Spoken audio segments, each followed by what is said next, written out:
Okay okay okay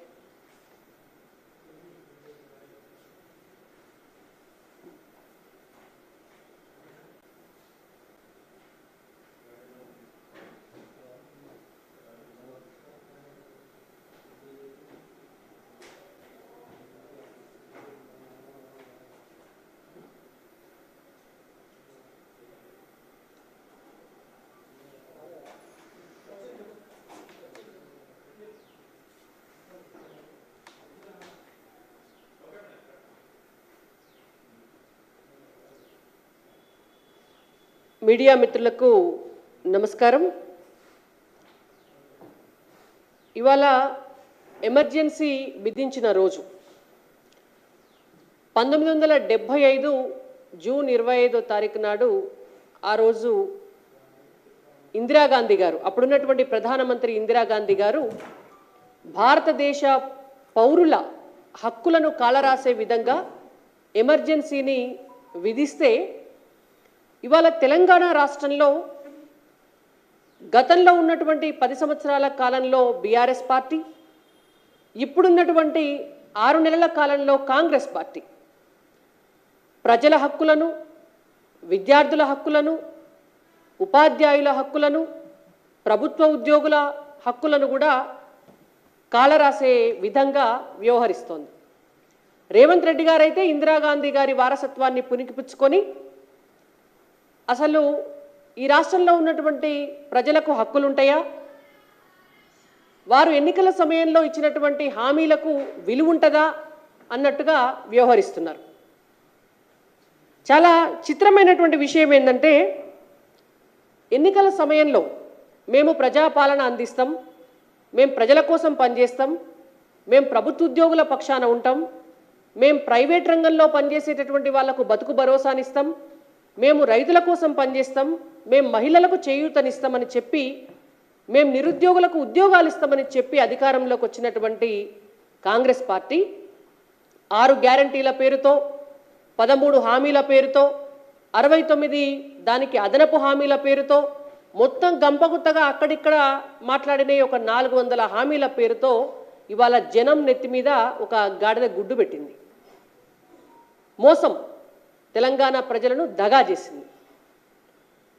ఆ ప్రజల్లో భాగమైనటువంటి ఉద్యోగుల విషయానికి వస్తే కూడా తెలంగాణ రాష్ట్రంలో బడి పిల్లలకు పాఠాలు చెప్పేటటువంటి పంతుళ్ళు గత 6 నెలల కాలం నుంచి కాళ్ళరిగేలాగా రేవంత్ రెడ్డి గారి ఇంటి చుట్టూ, ముఖ్యమంత్రి గారి కార్యాలయం చుట్టూ, సదరు ఆఫీసర్లు ఎవరన్నా ఉంటే వాళ్ళ కార్యాలయాల చుట్టూ కాళ్ళరిగేలాగా తిరుగుతున్నారు. వాళ్లకు వారం రోజులు బడి ఉంటుంది, సెలవు ఒక ఆదివారం ఉంటుంది. ఆదివారం నాడు హైదరాబాద్కు వస్తే ఏ ఆఫీసర్ ఉండడు. విద్యాశాఖ మంత్రి ఉండడా అంటే విద్యాశాఖ మంత్రి లేడు. విద్యాశాఖను తన దగ్గర పెట్టుకున్నటువంటి రేవంత్ రెడ్డి గారు కలవరు. మరి ప్రభుత్వ ఉపాధ్యాయులు వాళ్ళ గోస ఎవరికి చెప్పుకోవాలా?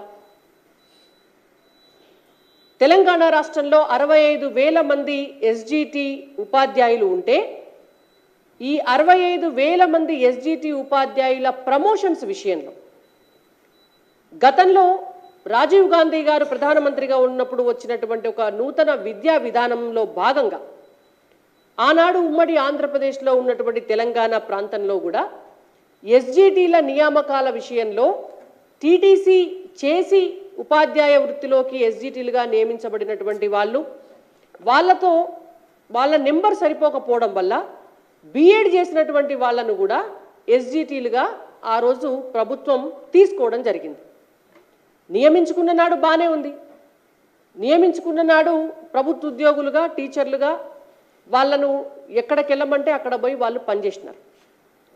మరి ఆ తర్వాత కొన్నాళ్లకు బీఈడీ చేసినటువంటి వాళ్లకు ప్రమోషన్ల విషయంలో అన్యాయం చేస్తూ వస్తున్నారు.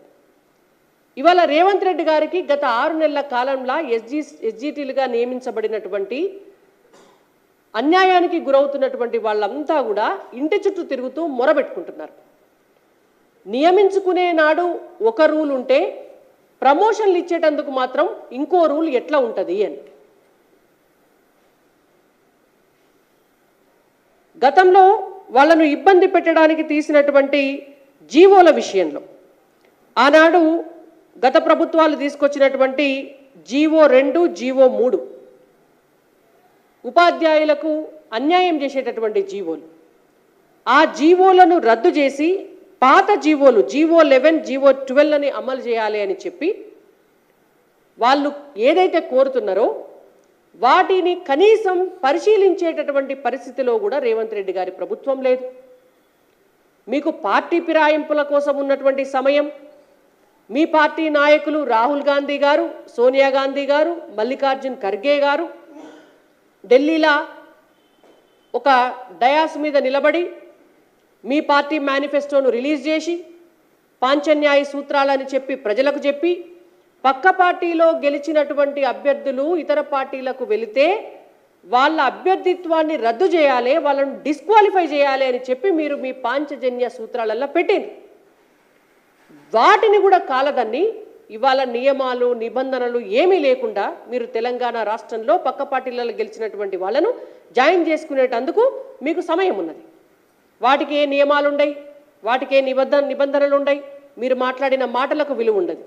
మరి వాళ్ళ ప్రభుత్వ ఉద్యోగులకు ఇచ్చేటటువంటి ప్రమోషన్ల విషయంలో మాత్రం మీకెందుకు సమయం సరిపోతలేదు? మీరెందుకు వాటి గురించి ఆలోచిస్తలేరు? నిజంగానే కొత్త జీవో ప్రకారం మేము చేస్తున్నామని మీరు చెప్తే ఆ జీవోలను రద్దు చేసి ఎస్జిటీలుగా అపాయింట్ అయినటువంటి టీటీసీ చదువుకున్నటువంటి వాళ్లకు, బీఎడ్ చదువుకున్నటువంటి వాళ్లకు అందరికీ కూడా ప్రమోషన్ల విషయంలో సమన్యాయం చేయాలి అనేటువంటి సోయి ముఖ్యమంత్రి గారికి ఎందుకు లేదు అని మేము అడుగుతున్నాం. గత 10 సంవత్సరాలుగా ప్రమోషన్లు లేవు. ఇవాళ మీరేదో ఇస్తాము అని ఒక ఆశ చూపినరు వాళ్లకు. మరి ఆ ఇచ్చే ఆశ చూపినటువంటి క్రమంలో సమన్యాయం చేయండి. ఈ విడత పోతే మళ్ళా ఎన్నేళ్లకు వాళ్లకు ఆ ప్రమోషన్లు వస్తాయో, ఇప్పుడు కూడా వస్తాయో రావో కూడా తెలియదు. 29-30 సంవత్సరాలుగా ఒక పోస్టులో నియమించబడ్డటువంటి ఉపాధ్యాయుడు ఎస్జిటిగా అదే పోస్టులో ఉన్నారు ఇప్పటి వరకు కూడా. మరి దీన్నంతా చూడడానికి ముఖ్యమంత్రి గారికి వెసులుబాటు లేదు. అందుకే మేము అడిగినాం. నేను ఒక 10 రోజుల క్రితం ఒక ప్రెస్ కాన్ఫరెన్స్ పెట్టి అడిగిన, విద్యాశాఖ మంత్రి తెలంగాణ రాష్ట్రంలో కావాలి అని. మీరు విద్యాశాఖ మంత్రిని అపాయింట్ చేయరు. వాళ్ళ సమస్యలు మొరబెట్టుకుందాము అని అంటే డిస్ట్రిక్ట్ ఎడ్యుకేషన్ ఆఫీసర్ కావాలి జిల్లాల, మీరు డిఈఓలను అపాయింట్ చేయరు. మండల స్థాయిలో వెళ్ళి చెప్పుకుందామంటే అక్కడ ఎంఈఓ కావాలి, మీరు ఎంఈఓలను అపాయింట్ చేయరు. బళ్ళల్లోనైనా టీచర్లు మరి ఎట్లా చేద్దాం సార్ అని మాట్లాడుకుందామంటే స్కూల్లో ప్రిన్సిపాల్ ఉండాలి, ఆడ ప్రిన్సిపాల్లు లేరు. ఆఖరికి ఊడ్చి తుడిచే స్కావెంజర్స్ కూడా లేరు. అంటే ఈ దిక్కు దివానం లేని విద్యాశాఖలో ప్రమోషన్ల విషయంలో కూడా మీరు అన్యాయం చేయటం వల్ల ఇవాళ ఆ ప్రమోషన్ల విషయంలో అన్యాయం జరిగి అవేమన్నా ఆగిపోతే కూడా మళ్ళా ఖాళీ కావాల్సినటువంటి 11,000 పోస్టులు ఆగిపోతాయి. మొత్తం 25,000 పోస్టులు ఖాళీ ఉంటే మీరు ఒక 11-12,000 పోస్టులకి నోటిఫికేషన్ ఇచ్చిర్రు టీచర్లను పోస్టులు భర్తీ చేస్తామని. మిగిలిన 10-11,000 పోస్టులు కూడా ఈ వీళ్ళకు ప్రమోషన్లు వస్తేనే అవి ఖాళీ కావాలి. అవి ఖాళీ అయితే మీరు మళ్ళీ ఫిలప్ చేయాలి. ఇది ఇంటర్లింక్ అయినటువంటి సమస్య. నిరుద్యోగులకు ఉద్యోగాలు రావాలన్నా, విద్యాశాఖలో టీచర్ల భర్తీ పూర్తి కావాలన్నా, దానికి ఇవాళ ప్రమోషన్స్ ఇచ్చే విషయంలో కూడా సమన్యాయం చేసి ప్రమోషన్స్లో ట్రాన్స్ఫర్స్లో మీరు నీతిగా వ్యవహరిస్తే పాఠాలు చెప్పేటటువంటి ఉపాధ్యాయుల గోసపుచ్చుకోకుండా ఇవాళ సమాజ హితం కోసం తెలంగాణలో బడుగు బలహీన వర్గాల పిల్లలు చదువుకునేటువంటి పేద విద్యాలయాలు బాగుండాలి, పేద పిల్లలు చదువుకునే బళ్ళల్లో పంతులు మనస్ఫూర్తిగా పనిచేసి వాళ్ళకు పాఠాలు చెప్పాలి, 100% అక్కడ టీచర్స్ ఉండాలి అని అంటే మీరు ఇప్పటి నుంచే దాన్ని ఒక క్రమశిక్షణతోటి, చిత్తశుద్ధితోటి, విలువలతోటి, కొద్దిగా శ్రద్ధతోటి చేయాలని చెప్పి రేవంత్ రెడ్డి గారికి మేము సూచిస్తున్నాం. ఉపాధ్యాయుల ప్రమోషన్ల విషయంలో ఖచ్చితంగా వాళ్ళు అడుగుతున్నటువంటి పాత జీవోలు వాటినే అనుసరంగా చేసి కొత్త జీవోలను రద్దు చేసేటటువంటి విషయంలో మీరు ఒక కమిటీని వేసి సమీక్ష చేయాలని చెప్పి భారతీయ జనతా పార్టీ తరఫున టీచర్లందరికీ కూడా సమన్యాయం చేయాలని చెప్పి మేము డిమాండ్ చేస్తున్నాం. ధన్యవాదాలు.